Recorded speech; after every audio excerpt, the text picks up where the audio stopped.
ओम शांति। अॼु जी मुरली तारीख़ आहे 31/1/2005।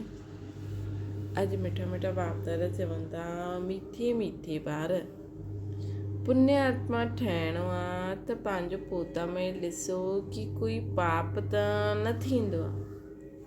सच जो खातो जमा आहे। प्रश्न आहे, सभिनि खां वॾो पाप कहिड़ो आहे? उत्तर आहे, केते बि बुरी दृष्टि रखणु, इहे सभिनि खां वॾो पाप आहे। तव्हां पुण्य आत्मा ठहिण वारा ॿार केते बि बुरी दृष्टि अर्थात विकारी दृष्टि न रखी सघंदा आहियो। जांच करणी आहे, असां केसि ताईं योग में रहंदा आहियूं। कोई पाप त न थींदो आहे, कोई पाप त न कंदा आहियूं। उच्च पद पाइणो आहे त ख़बरदारी रखो कि जरा बि कुदृष्टि न वञे। बाप जो श्रीमत ॾींदा आहिनि, उन्हनि ते पूरो हलंदा रहो, है न। बाप जो श्रीमत ॾींदा आहिनि, उन्हनि ते पूरो हलंदा रहो। गीता मुखड़ो ॾिसी वठि प्राणी। ओम शांति। बेहद जो बाप पंहिंजे ॿारनि खे चईंदा आहिनि, ॿार पंहिंजे भीतर जरा जांच करो। इहे त मनुष्यनि खे मालूम रहंदो आहे कि असां सॼे जीवन में केतिरा पाप केतिरा पुण्य कया। रोज़ाना पंहिंजो पोता में ॾिसो केतिरा पाप केतिरा पुण्य कया। कंहिंखे रंज अर्थात नाराज़ त न कयो। हर हिकु मनुष्य सम्झी सघंदा आहिनि असां लाइफ में छा छा कयो, केतिरा पाप कया, केतिरा दान पुण्य आदि कया। मनुष्य यात्रा ते वेंदा आहिनि त दान पुण्य कंदा आहिनि, कोशिशि करे करे पाप न कंदा आहिनि। त बाप ॿारनि सां पुछंदा आहिनि, केतिरा पाप केतिरा पुण्य कया।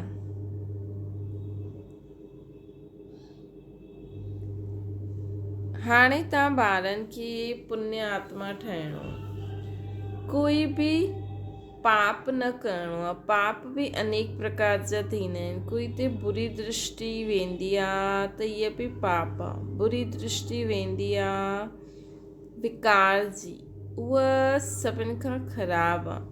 कॾहिं बि विकार जी दृष्टि न वञणी खपे किथे बि।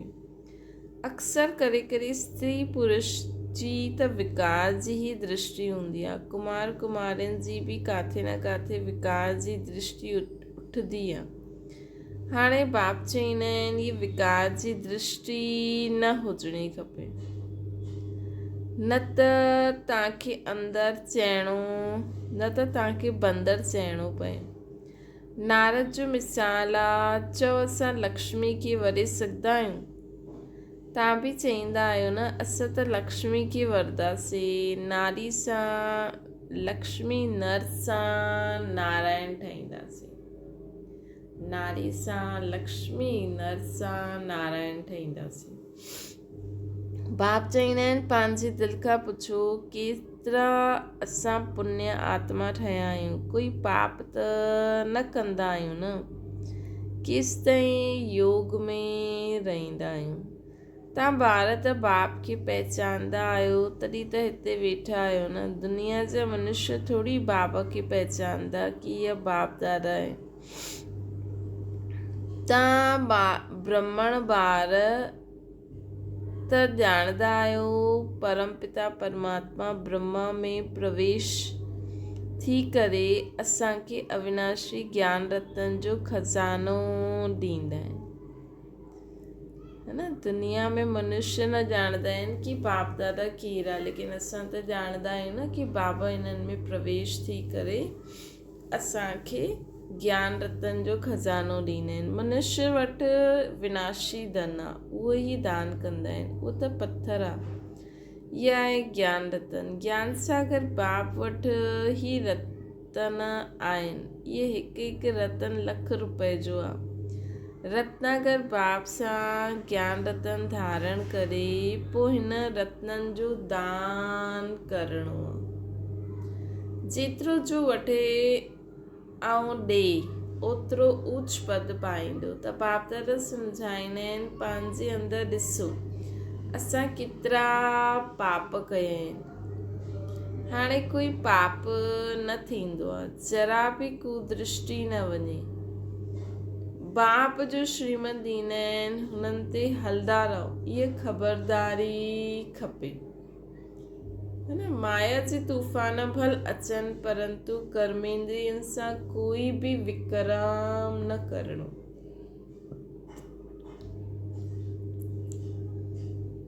परंतु कर्मेंद्रियनि सां कोई बि विकरम न करणो आहे, इहे असांखे सदा सावधानी रखणी आहे। कोई तरफ़ कुदृष्टि वञे त हुनजे अॻियां खड़ो बि न रहणो खपे।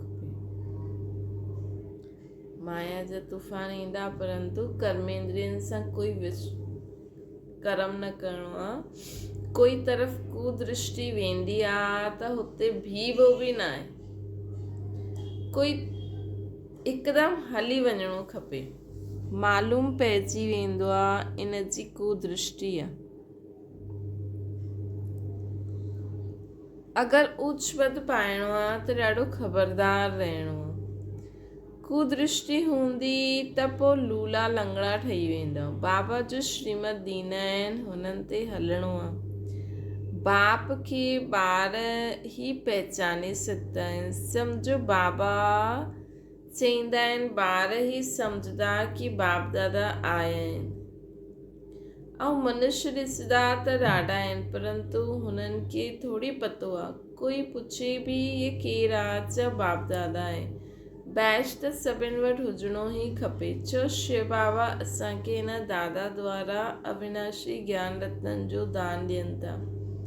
ये स्पिरिचुअल नॉलेज आहे। स्पिरिचुअल फादर सभी रूहनि जो बाप बि इहे नॉलेज ॾींदा आहिनि। शिव भगवान वाच्य आहे। गीता में श्री कृष्ण भगवान वाच्य रॉन्ग आहे।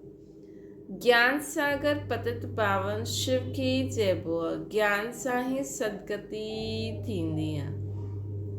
इहा आहे अविनाशी ज्ञान रतन। सदगति दाता हिकु बाप ई आहे। इहे सभु अक्षर पूरी रीति यादि रखणा खपनि। हाणे ॿार सम्झंदा आहिनि कि असां बाप खे ॼाणंदा आहियूं ऐं बाप बि सम्झंदा आहिनि कि असां ॿारनि खे ॼाणंदा आहियूं।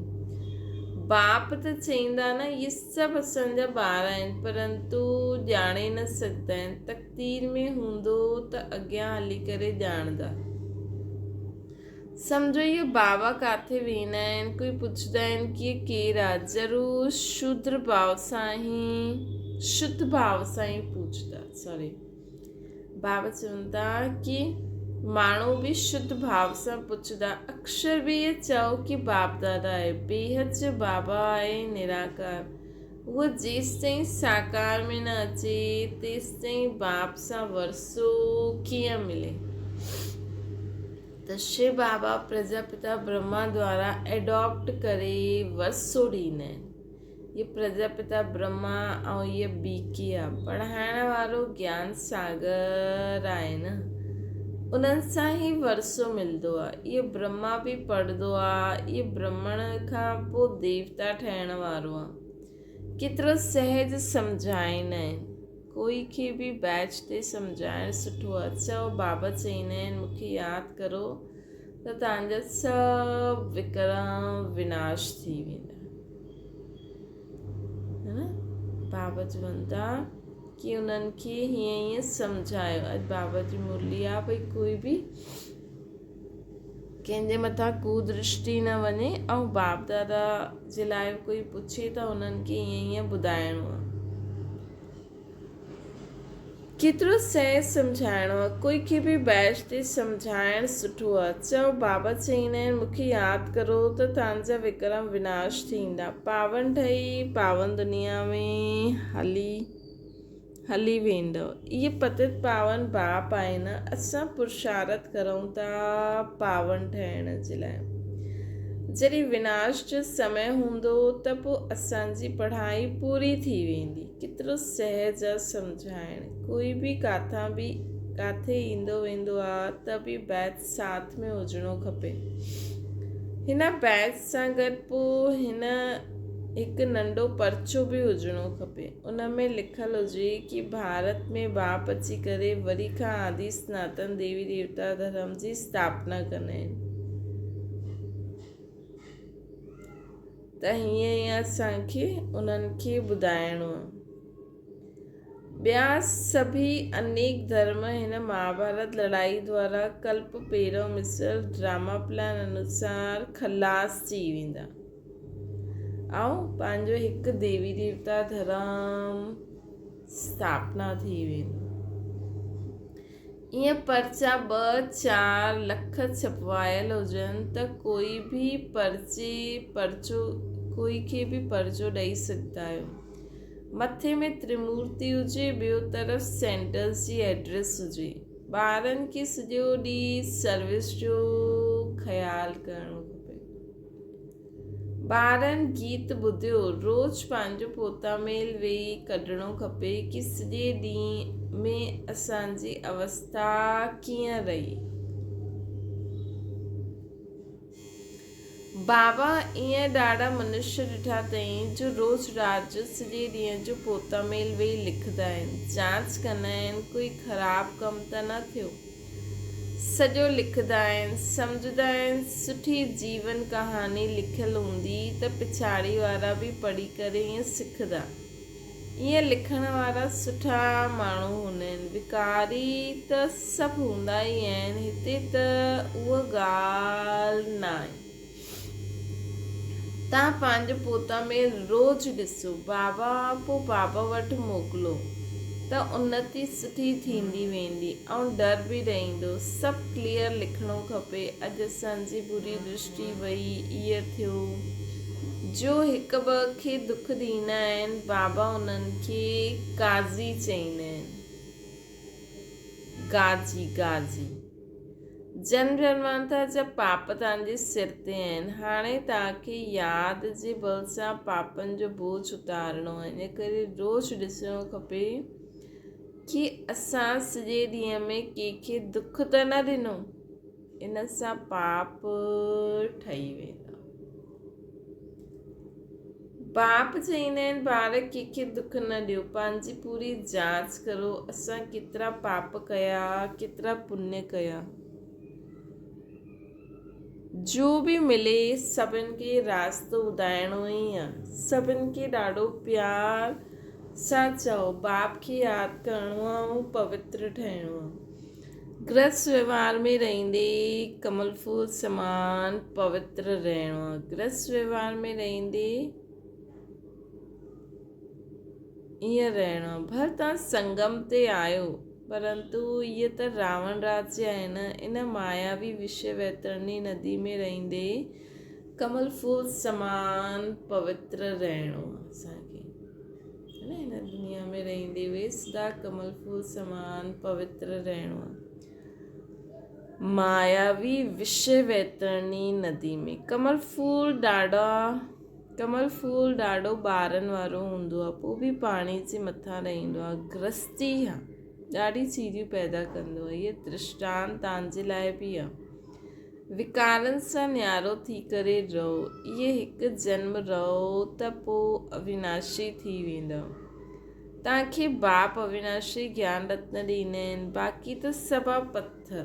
उहो माण्हू त भक्ति जी ॻाल्हियूं ॿुधाईंदा आहिनि। ज्ञान सागर पतित पावन त हिकु ई आहे जो अहिड़े बाप जा ॿारनि खे त अहिड़े बाप जे ॿारनि जो केतिरो लव रहणो खपे, है न। जबकि हाणे असां बाबा खे पहचानिया आहियूं, बाबा जा थिया आहियूं, त हाणे असांजो आपस में ॾाढो लव हुजिणो खपे।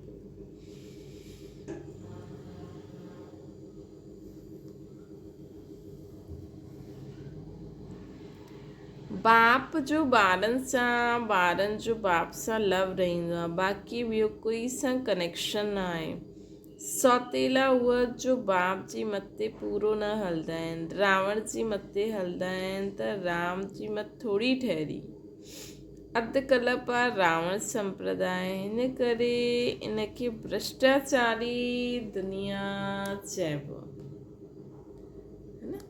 अधु कल्प आहे रावण संप्रदाय, हिन करे इनखे भ्रष्टाचारी दुनिया चईंदा आहियूं। हाणे तव्हां ॿियो सभिनि खे छॾे हिकु बाप जी मत ते हलणो आहे। हाणे तव्हांखे ॿियो सभिनि खे छॾे हिकु बाप जी मत ते हलणो।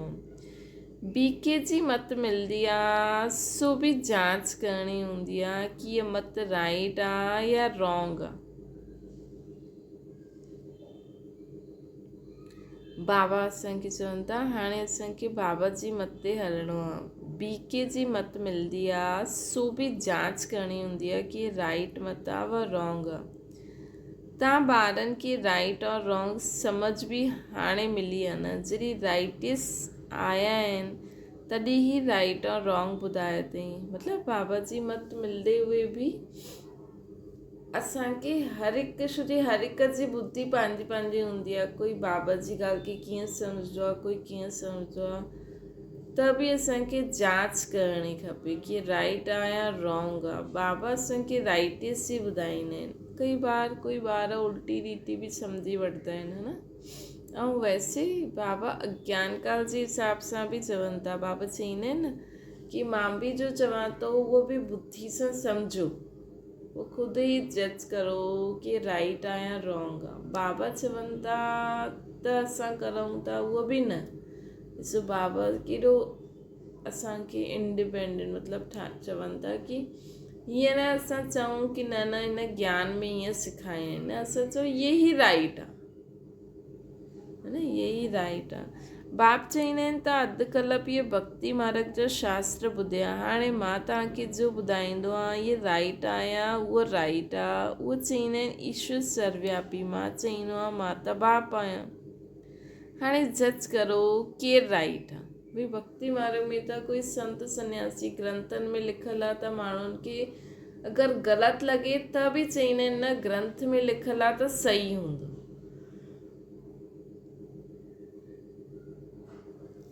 पोइ पंहिंजी सम्झ खे बि अचनि न ॾींदा आहिनि। लेकिन हिते त बाबा चवनि था कि तव्हां ख़ुदि जांच करो। मां त चवां थो मां सर्वव्यापी न आहियां, मां त मथे रहंदो, मां तव्हांजो बाप आहियां। त बि तव्हां हिन में बि जज करो ये राइट आहे या उहा राइट आहे। उहो चईंदा आहिनि ईश्वर सर्वव्यापी, मां चईंदो आहे मां त तव्हांजो बाप आहे। हाणे जज करो केरु राइट आहे। इहे बि ॿारनि खे सम्झायो आहे न। जॾहिं ब्राह्मण ठहो तॾहिं सम्झो रावण संप्रदाय त ॾाढा आहिनि। तव्हां त ॾाढा थोरा आहियो, उन्हनि में बि नंबरवार आहे। अगरि कोई कुदृष्टि आहे त बि उन्हनि खे रावण संप्रदाय चइबो। राम संप्रदाय जो तॾहिं सम्झंदासीं जॾहिं सॼी दृष्टि बदिली दैवी थी वेंदी। पंहिंजी अवस्था सां हर हिक खे सम्झी त सघंदा आहियो न। पहिरियों त ज्ञान हुयो न, हाणे बाप रास्तो ॿुधायो अथई।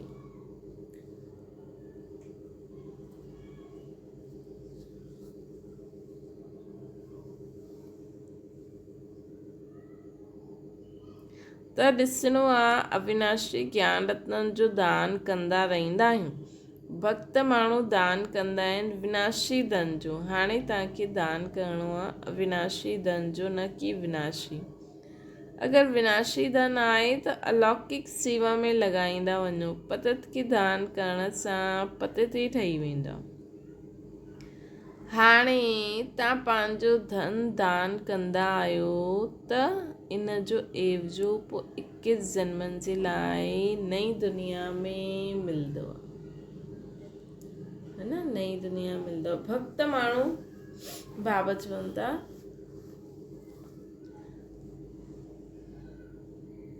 असांखे इहे सभु ॻाल्हियूं सम्झण जी आहिनि। बाबा सर्विस जी युक्तियूं बि ॿुधाईंदा रहंदा आहिनि।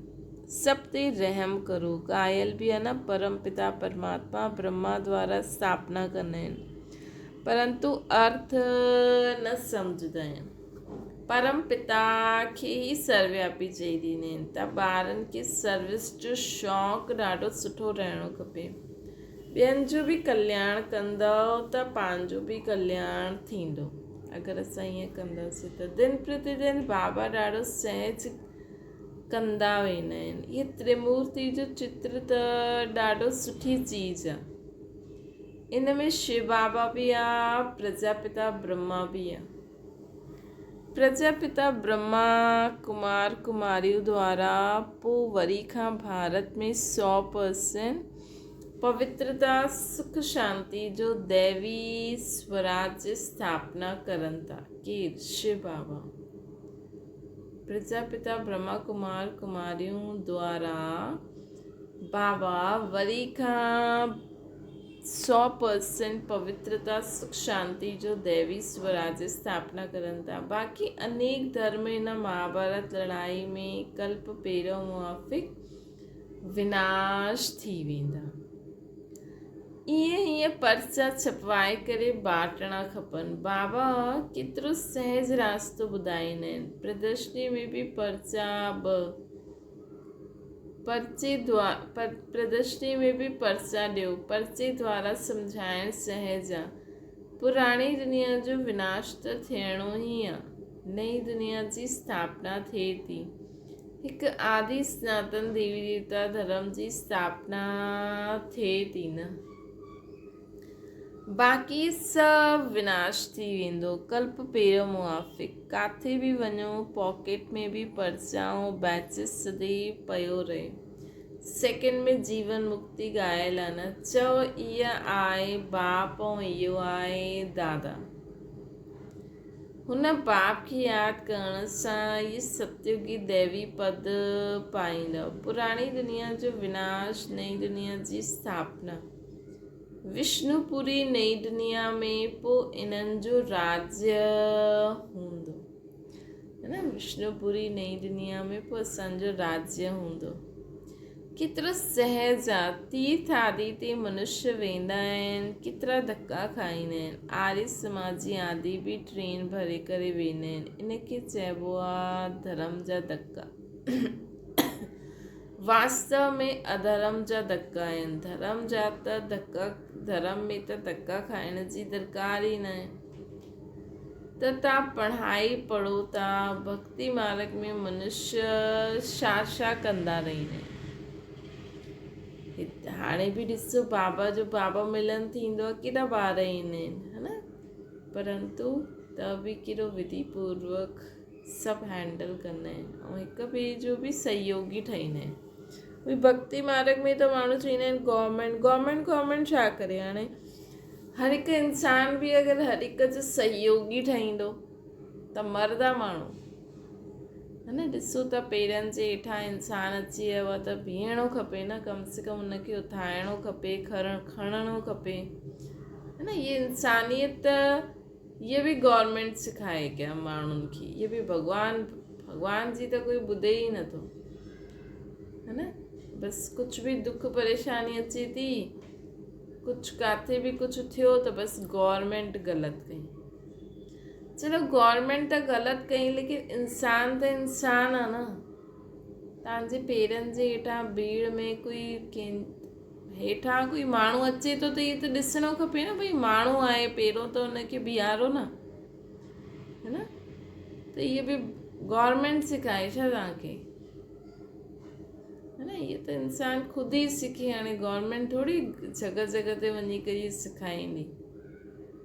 त बाबा असांखे चवनि था ॾिसो भक्ति मार्ग में मनुष्य छा कंदा रहंदा आहिनि। इहे त पढ़ाई पढ़ो था न। ॿारनि गीत में बि ॿुधियो कि मुखड़ो ॾिसी वटि प्राणी।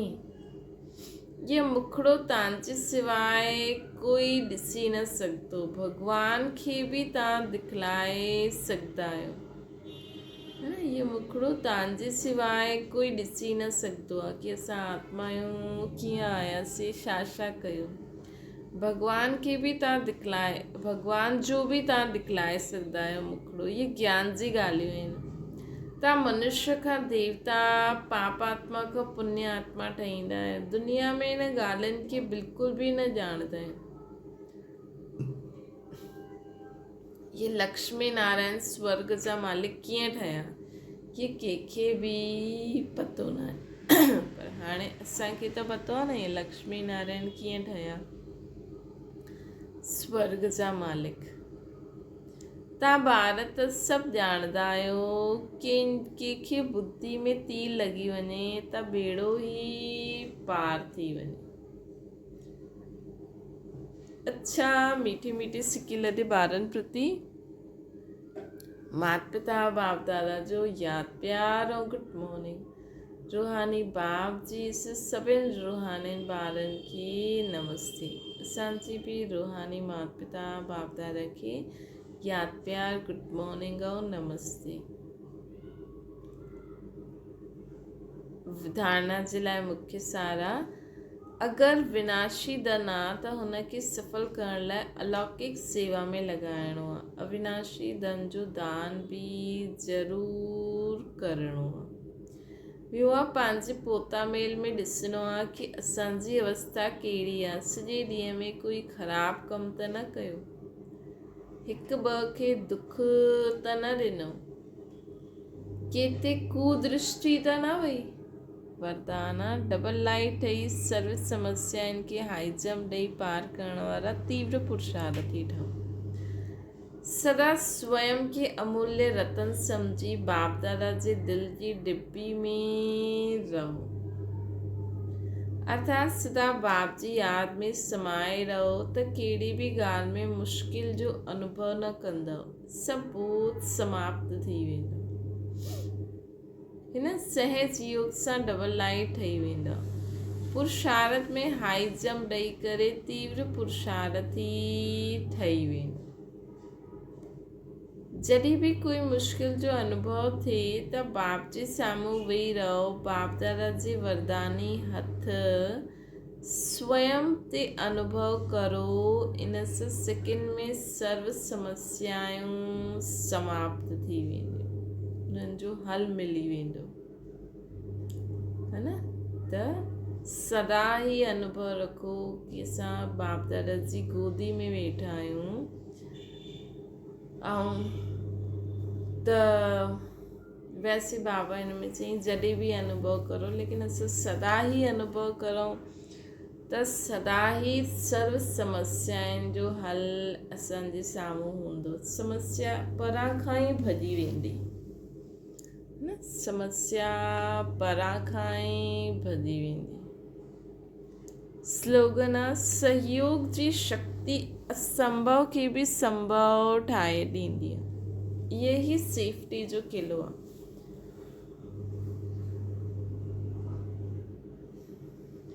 हिक ॿिए खे सहयोग ॾेई करे असां असंभव ॻाल्हि खे बि संभव ठाहे सघंदा आहियूं। ये ही सेफ्टी जो किलो आहे।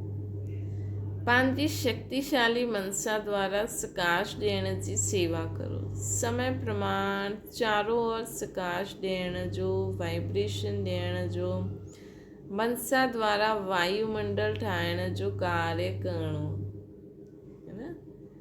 चारों ओर असांखे छा करिणो आहे, सकाश ॾियणी आहे, वाइब्रेशन्स ॾियणा आहिनि। मनसा द्वारा वायुमंडल ठाहिण जो कार्य करिणो। हाणे हिन सेवा जी आवश्यकता आहे। जीअं साकार रूप में ॾिठो, कोई बि अहिड़ी लहर जो समय जॾहिं ईंदो हुयो त ॾींहुं राति सकाश ॾींदा हुया, निर्बल में बल भरण जो अटेंशन रहंदो हुयो। समय कढी आत्माउनि खे सकाश ॾियण जी सेवा हलंदी हुई। ईअं फॉलो फादर करो। कर्म कंदे हुए बाप जी यादि में रहंदासीं त ऑटोमेटिकली वो वाइब्रेशन दुनिया में फैलंदा। असांजे साम्हूं कोई बि परिस्थिति ईंदी, कोई बि ॻाल्हि ईंदी त असां हलचल में न ईंदासीं त वो वाइब्रेशन पूरी दुनिया में फैलंदा रहंदा।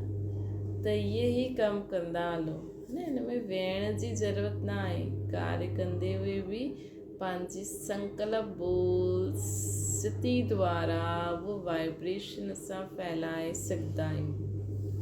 अच्छा, ओम शांति। बाबा की याद करो।